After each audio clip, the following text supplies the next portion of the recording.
F800R from BMW. It's a 2011 model. It has the 2011 model paint colors. And if we just have a walk around, you can see I've got an aquaphobic exhaust fitted. I bought this aftermarket. You can get it from BMW, but if you buy it actually by yourself, you'll actually find it's a lot cheaper. Just taking a bit of a walk around. You can see the suspension. The suspension is underneath. It's got a single spring, and it actually it's different from a lot of the sports bikes. Instead of being upright, it's more of a very slight angle, like a 30-degree angle up back into the bike. The engine, the two-cylinder engine. The bike actually, when you get to about 5,500 revs, sounds more like something like a Ducati. It doesn't sound like a sports bike at all. Just having a look around. Asymmetric lights, and I'll start it up for you. Okay, so just start the bike up. This bike in Korea, it actually comes with full options. There are no options in Korea. It comes full options and that's it. So you get the onboard computer. It gives you a lot of different information. It's got the ABS, you've got the hand grips here. So the hand grips come in two temperature settings. So you press it once and you get one setting. So this is it here. And you press it again and it gets, you've got the two dots up here. And that's actually the higher temperature, and then of course you turn it back down. Okay, so I'll start the bike up. So you'll notice this light up here flashing. At first I didn't know what it was. In Europe it says ABS up there. For some reason in Korea it just has like a little exclamation mark. Basically when you start the bike, the ABS isn't working. Once you get going, the computer detects the speed of the front wheel and the back wheel, and then it actually starts the ABS, I guess. So you've got the top speed. Top speed is about 220 km an hour, and you've got the neutral here. You also get a gear display here in the computer. Up here you've got 4.9. 4.9 is the average fuel consumption for the tank of fuel you're using. Now if you come along here, you've got the information button, which is just here. So if you press the information button here, it can change the information you're getting.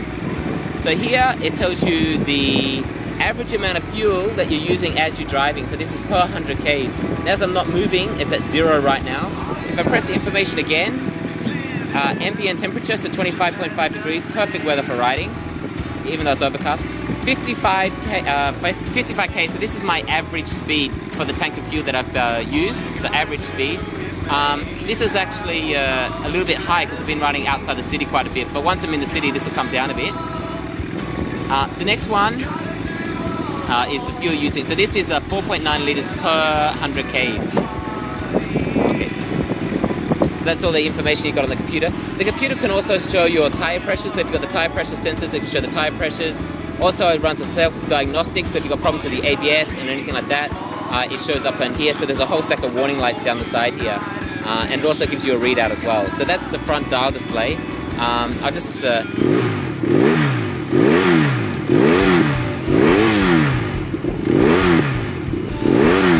You can actually feel the bike, even though it's in neutral, you can feel the bike kind of almost wanting to come forward off the stand there when I rev it up a bit.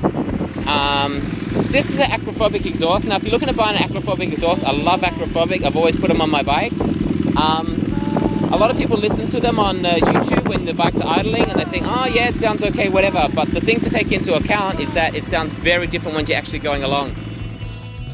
Something worth mentioning on the new F800R is the Brembo brakes. Now Brembo brakes are pretty common for most decent bikes these days.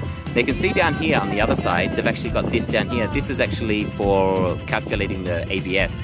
So when you're riding along, the bike or the computer on the bike actually determines what speed the front wheel's doing, what speed the back wheel's doing, and then it will adjust the ABS, I guess you'd say. If you're doing stuff like wheelies or stoppies and stuff like that, you can actually confuse the computer and actually will turn off the ABS. So that's something to keep in mind. Also, when you first get going, something to remember is the ABS is not actually active until you've been going it for a little while. When I say a little while, I'm talking about 5 to 6 meters. So you move about 5 to 6 meters forward, and then the ABS will actually start. Something else to mention about this bike is the damper. So this is the damper under here. A lot of bikes actually go up on the top, but things like the R1, it actually goes underneath, and this bike also goes underneath. So in Korea, this is standard, the damper. In the States, I don't think they actually have this bike in the States, but in Europe, I'm not sure if this is standard or not. Something else here, we've got the adjustment for the back suspension. So the rear suspension you can adjust here, and the electronics under here. You can actually get a socket as well. So if you're running something like a GPS, you can actually put a power unit here, like a socket, and you can actually plug in your GPS. But I don't actually have one on this bike, but that is another option as well. Okay, so just do a final walk around. But you can see the design is quite different from most other bikes. It's definitely a naked style, but it's very unique and individual. You can tell the lights and things like the LED blinkers these days. So the blinkers or flashes, I guess what you want to call them in the States, are actually LED now, and that's the bike there. So the other good feature is the fuel tank. You can see the fuel tank here at the back. The fuel tank here on most BMWs is under the seat. The reason for that is so that you can put stuff like tank bags on the tank here. And you can also get a lot of other different kinds of cases and stuff to put on the sides. I haven't done that because I think they look pretty ugly, even though they are very convenient. So that's the new F800R. I hope you like it.